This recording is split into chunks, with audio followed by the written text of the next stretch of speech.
Big or small, the Falcons are taking an edge rusher in round one, but which one will it be?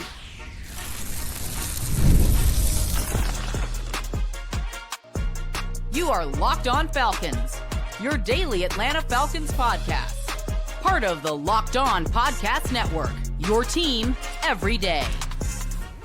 Welcome back, everyone, to another illustrious episode of the Locked On Falcons podcast, your daily Atlanta Falcons podcast, part of the Locked On Podcast Network, your team every day. And today's episode is brought to you by Game Time. Download the Game Time app, create an account, and use code LOCKEDONNFL for $20 off your first purchase. So if you do not know me, I'm your very humble host, Aaron Freeman, a.k.a. the Jolly Green Giant, a.k.a. the iron that sharpens the iron, a.k.a. Mr. a.k.a. And I've been covering the Atlanta Falcons for a very long time, formerly at falcons.com, RIP. Still going strong on this podcast, and I thank each and every one of you that goes strong with me as everydayers. That means you make this podcast your first listen each and every day. And all you have to do to become an everyday or subscribe or follow for free on YouTube or wherever you listen to podcasts to get the latest episode as soon as it is available. So just like Game Time, who takes the guesswork out of buying tickets, we're going to try to do our best today to take the guesswork out of who the Falcons are going to take in round one as far as edge rushers go. By the end of today's episode, you're going to hear which edge rusher I think is the best guess, right? The most educated, best bet, best guess for the Falcons to take in round one, because we know the Falcons are taking an edge rusher in round one. Right, but we'll be focusing primarily on four edge rushers: Mike Green of Marshall, Donovan Ezeiruaku of Boston College, Shemar Stewart of Texas A&M, Mykel Williams of Georgia, and put those guys into two separate buckets, the small guys versus the big guys, and we'll make the case why the Falcons could prefer one versus the other of those buckets. But we'll start today's episode talking about the smaller, speedy guys, right, with Mike Green and Donovan Ezeiruaku. And the main reason why we say, hey, if the Falcons come away from this first round with one of those two players, we're going to say, hey, that's a good pick for the Falcons. Because why? The agility tests, right? Because we know that agility tests like Green and Ezeiruaku have translates the best to sack and pressure production, right? That correlates the most to the most productive pass rushers in the NFL, or the guys that tend to have the best agility, that tend to have that best bend, right? And when we look at Mike Green's 3-cone and short shuttle, 6.85 3-cone, 96th percentile, 4.25 short shuttle, 84th percentile for an edge rusher. Donovan Ezeiruaku, a 6.94 3-cone, which is 91st percentile, 4.19 short shuttle, 92nd percentile. And both of these guys being a little bit smaller, probably fit a little bit better in the 3-4 defense that we assume the Falcons will be maintaining moving forward this year. These are guys that are a little more comfortable playing in space, right? They're guys that are capable and willing to drop into coverage, right? Because dropping in the coverage for these edge rushers is valuable because of the Falcons' reliance on simulated pressures, right? You look at Ezeiruaku, who dropped in coverage about 5% of his snaps. Mike Green only about 2.5% of the time, but earned a 69 coverage grade according to PFF when he did drop into coverage. And you compare that to how often the Falcons' top four edges in 2024 dropped into coverage. Lorenzo Carter, 17% of his snaps were coverage. Matthew Judon, 13%. Arnold Ebiketie, 10.5%. James Smith-Williams, 9%. Now, I know a lot of you guys hear those numbers and say, oh, that's a sign of Jimmy Lake, the Falcons' former defensive coordinator's terrible defensive scheme. And it's not the case, guys. Contrary to popular opinion, dropping your edges into coverage is not a sign of bad scheme. It's, in fact, one of the few good things that you can say Jimmy Lake did for this Falcons defense, because the Falcons did not have four guys that they could just put on the line of scrimmage, much to all of our chagrins, that you could just put their hands in the dirt and go out there and win and get reliable four-man pressure. So the Falcons had to be a little bit more exotic, a little bit more creative with how they generated pressure with those simulated pressures where they would rush four often, but you didn't know which four. They put 5-6 guys on the line of scrimmage. You didn't know which four were coming. And some of those, oftentimes that guy that was definitely coming, that was the guy, was, consistently winning the most for the Falcons in those situations was Caden Ellis. And you would have Caden Ellis, instead of dropping into coverage, you would replace him with one of your edge rushers dropping into coverage. And especially given that Lorenzo Carter and Matthew Judon and James Smith-Williams certainly weren't winning half the time, like did you care that they were in coverage all that much instead of rushing the quarterback? I just certainly didn't, because they for darn sure weren't contributing when it came to pass rush last year. And when we look at the pass rush win rate for Caden Ellis, do you guys remember it was 20% last year, according to PFF, which was the third highest in the entire NFL, behind only Aiden Hutchinson and Myles Garrett. Caden Ellis was a more productive pass rusher than Micah Parsons, Nick Bosa, and Trey Hendrickson based off of his win rate. And then that wasn't because Caden Ellis was an elite edge rusher. It was because Caden Ellis was able to face inferior talent and get more advantageous matchups rushing from that stand-up linebacker position, from the A gap, from the B gap, against guards and running backs, not offensive tackles. Now, of course, you could say, hey, well, let's not drop our edge rushers into coverage and let's rush them and Caden Ellis, and let's bring 5 and 6 man pressures, which is, hey, be great. I would love to see it, right? But in order to run that, right, where you're going to rush 5 and say, drop 6 in the coverage, 1 single high safety and 5 guys in coverage. Well, guess what? You need to have elite man coverage, and the Falcons did not have that in 2024. And as things sit here today, don't look like they're going to have that in 2025, given the current state of their secondary. And so those simulated pressures are very valuable when it comes, so that you can get a couple extra bodies in coverage, particularly in zone coverage, because you don't have the elite man coverage secondary players. So again, I sit here and I say that when you hear that the Falcons were dropping guys in the coverage as a sign of bad scheming, those people are exposing themselves as non-ball knowers, is what I'm here to sit here and tell you. And so without the Falcons making significant upgrades in the secondary, they're still going to have to rely heavily on simulated pressures again this year, right? We talked about this with Leonard Floyd, that the vast majority of his production last year with the San Francisco 49ers came on stunts and twists and cleanup sacks and all those various things. And so he's another guy that you need to kind of get going with, basically throwing exotic things, right?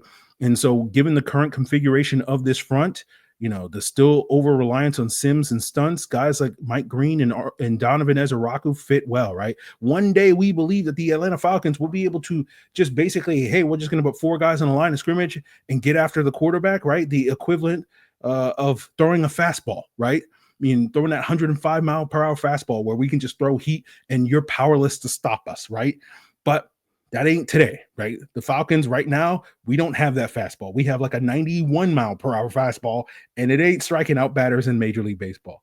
And so we're going to have to rely on throwing junk, knuckleballs, curves, sinkers. We're throwing everything possible. You know, you want, you know, just throwing junk, putting all types of gunk on that baseball in order to get that thing across the plate without it getting hit at this point in time. And so that requires some simulated pressures. And so having guys like Ezeiruaku and Mike Green that are comfortable playing in space, that are going to drop in coverage from time to time, much to the chagrin of Falcon fans, that is better fits the current style of front and defense and scheme that the Falcons are going to play. And so that's why guys like that, those smaller, speedy guys that can finish, that can get, you know, on those stunts and twists and loops and all that stuff that the Falcons are going to have to deploy this year in order to have an effective pass rush. If they have any chance of having an effective pass rush, Mike Green and Donovan Ezeiruaku fit the bill for them in that regard. But it doesn't mean that those two guys don't have their drawbacks, right? Particularly when it comes to potentially stopping the run and being every down football players. And so when we talk about the big, powerful guys, players like Mykel Williams and Shemar Stewart, maybe because of that reason, those guys have a little bit more value, and we'll break down why as we continue today's Locked On Falcons. So there's nothing like the energy of a live game, and whether it's catching that last-minute Major League Baseball showdown or soaking in the excitement of an NBA playoff matchup, but finding great seats at a great price, that used to be a challenge until Game Time came in. Whether it's sports, comedy, music, theater, whatever event is near your thing, Game Time is going to make it easier to get tickets, especially last-minute ones, right? You may be sitting here on a beautiful spring or summer day and be like, man, it's a beautiful day outside. Why not head on down to Truist Park and grab some dogs and some beer? You know, it's no sweat with Game Time. You can be spontaneous because prices actually drop the closer it gets to your event. And with their panoramic seat views, what you see is what you get, and they're all in prices. You can see the total cost up front No surprise fees at checkout. So take the guesswork out of buying tickets with Game Time by downloading the Game Time app, create an account, and use code LOCKEDONNFL, and you'll get $20 off your first purchase. Terms apply. That's LOCKEDONNFL for $20 off. Download Game Time today. Last minute tickets, lowest price guaranteed. So when we talk about the power edges, we were talking about Mykel Williams of Georgia and Shemar Stewart out of Texas A&M. And similarly, why do we value these guys? Why could the Falcons value these guys over, say, a Mike Green and Donovan Ezeiruaku, who we're talking about with the potential pass rush production and upside and the bend and the metrics and whatnot?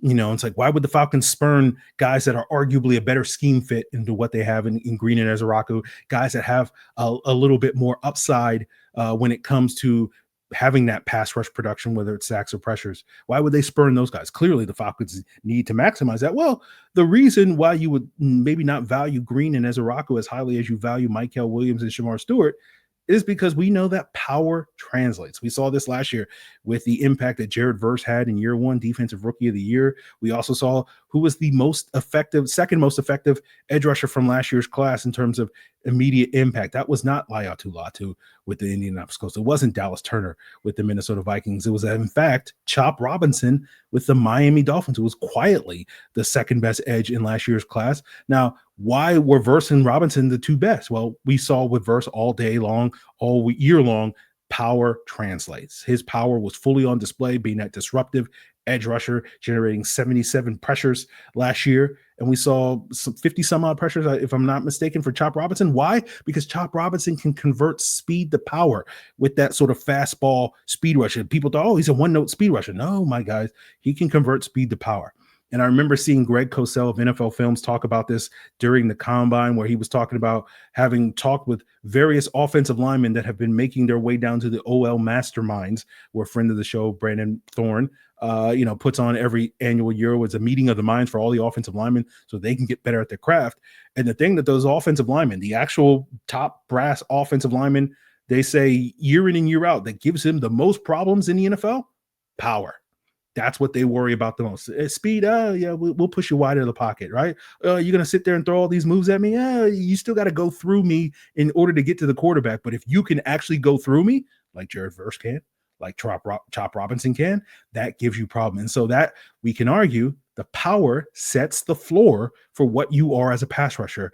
And guys like Williams and Stewart bring that power. That's where they shine, right? And if you're just looking at the testing numbers, right? Just looking at those explosive metrics, Shemar Stewart, 40-inch vertical, 96th percentile for an edge rusher, 131-inch broad jump, nearly 11-foot broad jump, 98th percentile. Now, we haven't gotten the full testing on Mykel Williams, and the testing isn't great for him. When we look at like the 10-yard split, which is the most indicative of his explosiveness, 161, according to Dane Brugler's The Beast that dropped on Wednesday morning, 73rd percentile for an edge rusher. But we also know that Mykel Williams has been dealing with an ankle injury, and that probably means that he hasn't been able to train as well or is fully 100% to test as well as he's possibly capable. He said at his pro day when he ran that 161 10-yard split, I'm 85% at this point in terms of my ankle. And we'll see next week when he works out with his teammate Jalen Walker at his personal workout in Athens, if Williams will rerun some of these drills, and maybe he'll grade even better than that. And we can really look at that testing and say, okay, this is an 85th or 90th percentile athlete when it comes to some of these explosive metrics similar to Stewart. And so you couple that with the every down ability, the size, the physicality to stop the run. That matters, right? Because Stewart and Williams have that. That's a little bit more of a question mark with smaller guys like Mike Green and Ezeiruaku, who are giving up significant mass to a average NFL offensive tackles, 315, 320, 330 pounds and whatnot, right? And, you look at the Falcons pass rushers like Arnold Ebiketie and D'Angelo Moe. Why haven't these guys quite lived up to the hype that we thought they had coming in 2022? A big part of that is because they have not been effective 3-down players, right? We saw finally Arnold Ebiketie show himself to be an effective run stopper this past year. Is it a coincidence that the biggest jump he made as a pass rusher also was simultaneous with him showing that he could be an effective every down football player and improved run defense? So he got the reps on the football field in order to improve. D'Angelo Malone has struggled with that, right? You think it's a coincidence that he's barely seen the field? Because he can't be trusted to stop the run. And so we as Falcon fans, because of our, we're starved for pass rush, we sit here and go, who cares about run defense? No one cares about it. We overlook it.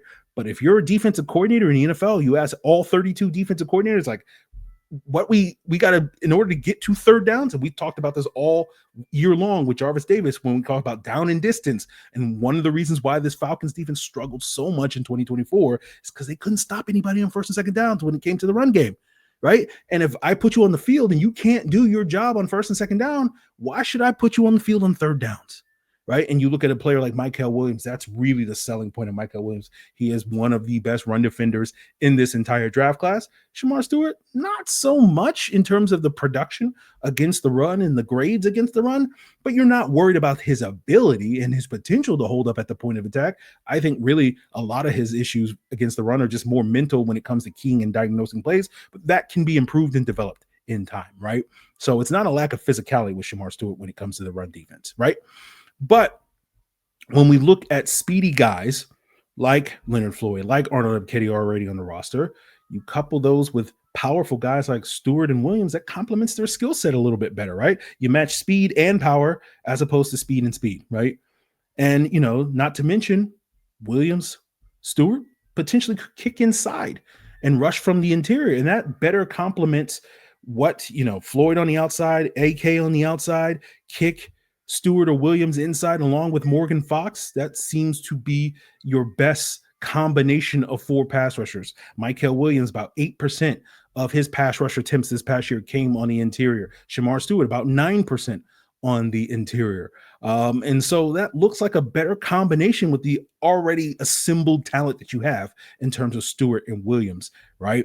And so you look at how Nate Ollie used Dayo Odeyingbo, who just got paid by the Chicago Bears. Nate Ollie, the current Falcons D-line coach, they often had, Odeyingbo line up on early downs at edge and then kick inside on those third downs and pass rushing downs, right? About 11% for Dayo Odeyingbo in 2022 and 19% in 2023. And his pass rush pressure rates were a little bit better, at least early in his career. It translated a little quicker before he started developing more as that edge rusher. And that may be also something that could benefit Williams and Stewart in terms of their transition to the league. Now, the concern with drafting one of these power guys like Williams and Stewart is they're already kind of bringing something to the table that you already have in Zach Harrison, where we imagine him potentially being an edge rusher on early downs and then kicking inside on third downs with that length and that power similar in a body type, very similar to what Shemar Stewart and Williams are bringing to the table. Although,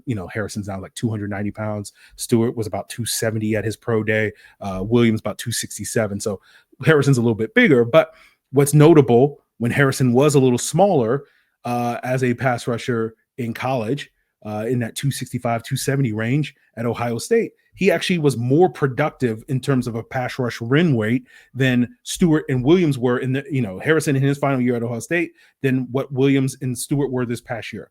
So it's basically, are you just basically getting another Zach Harrison? But, you could argue, some might argue, the Falcons might argue this, and I'm sure many of you might argue this. Hey, two Zach Harrisons is better than one Zach Harrison. So that would also be a selling point for those guys. So I think there's case for both speed and power guys for the Atlanta Falcons. It's kind of what flavor do you want? There's reasons to prefer the power guys. There's reasons to prefer the speed guys. But now that we've discussed all four of these guys in these two buckets, let's wrap up today's Locked On Falcons and saying, okay, let's look at the Falcons draft tendencies and historical preferences to suggest which of these four players are they most likely to take in round one. And we'll do that to wrap up today's Locked On Falcons.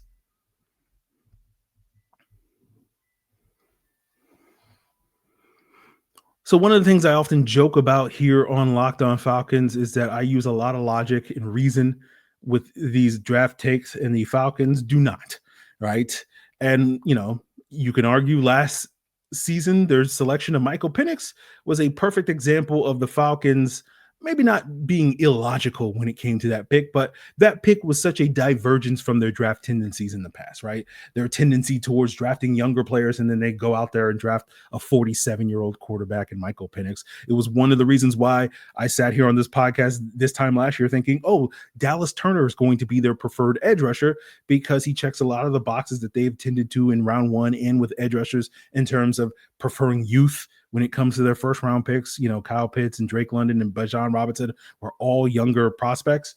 And then when we hear Raheem Morris wax poetic about, valuing length and their previous draft selections seemingly to tend towards that over the past previous drafts, Dallas Turner had the length compared to the other top three edges. But then we come to find out as the draft rolls around that, after Mykel Penix, the edge rusher that the Falcons were trying to trade back into round one to get was Laiatu Latu, who was an older prospect that lacked length. And so when we look at the pass rushers, we know that the Falcons have either taken and liked, right? Presumably they're not drafting players that they don't like, and liked that, which includes Laiatu Latu. We're looking at Latu and Braylon Trice and Arnold Ebiketie, D'Angelo Malone, and Zach Harrison. And we're not going to put too much stock in Zach Harrison just because we know that was a Ryan Nielsen pick, the Falcons' former defensive coordinator in 2023, right? That tracked fully with Ryan Nielsen's tendencies and preferences based off of who the New Orleans Saints drafted in the 6 or so many years that he was the D-line coach there. And Zach Harrison is very different in terms of compared to the other four guys that we're talking about in Latu and Trice and Ebiketie and Malone. And despite the fact that Raheem Morris is wax poetic about, we like length and all that stuff, Trice and Latu lacked length, right? They had sub 33-inch arms. D'Angelo Malone was not a long pass rusher. It's really just Arnold Ebiketie, in addition to Zach Harrison, that have been pass rushers at the Falcons, not counting Ade Ogundeji. We're not going to count day 3 picks, right? We're looking at the high-end guys, right? And day 3, you're just basically selling for whoever's there, right? Is basically at that point. But, Ebiketie was the only guy that had the link that, the Falcons allegedly like. So, you look at those 4 pass rushers, Trice, Latu, Malone, and Ebiketie, from a percentile standpoint compared to edge rushers, the average arm length for those guys is 35th percentile. So clearly arm length isn't that valuable to the Atlanta Falcons. It may be like a tiebreaker or something like that, but it's not something that they truly, truly covet, right? Like other teams that we see around the NFL. So when you look at their averages across the 6 metrics that matter for edge rushers, the 40, the 10-yard split, the 3-cone, the short shuttle, the vertical jump, and broad jump, the averages for those 4 guys, again, Trice, Latu, Malone, and Ebiketie, from a percentile standpoint among edge rushers, is 81st percentile for the 40 time, 53rd for the 10-yard split, 71st for the 3-cone, 79th for the short shuttle, 59th for the vertical, and 64th for the broad jump. And is there much to conclude from those numbers? Maybe. Again, we'd have to do a deeper dive, right? We'd have to look how those numbers differ from the averages among all edge rushers taken in the first 3 or so rounds of the draft. For example, we can sit there and say, the Falcons value the short shuttle, right? Because the 79th percentile. And it's like, well, maybe, and again, I'm just pulling this number out of my butt, but maybe the average edge rusher taken in the top 100 is a 72nd percentile in terms of short shuttle. And so the Falcons are only really valuing it slightly more than the average NFL team, and it's within, a statistical margin of error or something like that. So, what is a little bit more compelling to me at this point in time, when we look at the through line between those 4 players and Trice, Latu, Malone, and Ebiketie, is production. That if we look at 5 different PFF metrics, we look at sacks, pass rush productivity, pass rush win rate, and then we look at pass rush productivity and win rate on true pass sets, which is basically factoring out play action and screens and rollouts and 3-man rushes, etc. There's a little bit more compelling evidence that this is where the Falcons really value these 4 pass rushers over others, right? If you just take the average percentile compared to their draft classes, right? Laiatu Latu was like 98th, 99th percentile across all 5 of these metrics. So his average percentile ranking across these 5 metrics was 99th percentile in terms of the productivity metrics. Braylon Trice scored very well. He was above 81st percentile across the board, and his average was about 85th percentile across these 5 metrics. Arnold Ebiketie was 87th. D'Angelo Malone, being a 3rd-round pick, don't expect him to be quite as good. 65th percentile. Even Zach Harrison, if we want to throw him back into the conversation, was 73rd percentile in that regard. So we still need to do some homework on whether or not, how does this compare with the average or typical drafted player? It just simply could be, hey, productive pass rushers tend to go higher than other, non-productive pass rushers. And, we would need to then have to compare Laiatu versus the average first round pick, or Arnold Ebiketie versus the second, or Trice and Malone and Harrison versus your average third round edge and whatnot, and how that productivity measures out. But when we apply, these same things to the four guys that we discussed today, Mike Green, Donovan Ezeiruaku, Shemar Stewart, Mykel Williams, Mike Green comes out ahead in terms of the productivity, right? The average productivity score, 96th percentile. Donovan Ezeiruaku, 90th percentile. Shemar Stewart, 69th percentile. Mykel Williams, 51st percentile. So basically, Mykel Williams grades out like an average draft prospect when it comes to actual production. And again, injuries. And, the Georgia fans are saying, it's the system. It wins games, but it doesn't lead to, it's a team sport, right? That's Georgia's selling point. You're going to win games as a team, but as an individual, it's not going to really help you all that much. So again, this is the type of stuff that I think requires more research, and we need to compare and contrast, and do a deeper dive on this. But again, based off of these tendencies, it does seem to say that the Falcons do value production over anything else, more so than athleticism and traits and all that stuff. Mike Green might be their preferred option. But we talked about during and after the combine that Mike Green has some off-field concerns, the 2 sexual assault allegations, not charges against him. No charges were brought against him. He's denied all those allegations. But I said after the combine, I don't think because of this reason Mike Green is going to be that high on the Falcons board. Now, what I'll say, a month later, more than a month later, I'm not as convinced of that being true as I was a month ago. But that is why I continue to put sort of Donovan Ezeiruaku as an alternative option, a viable alternative, if that proves to be true.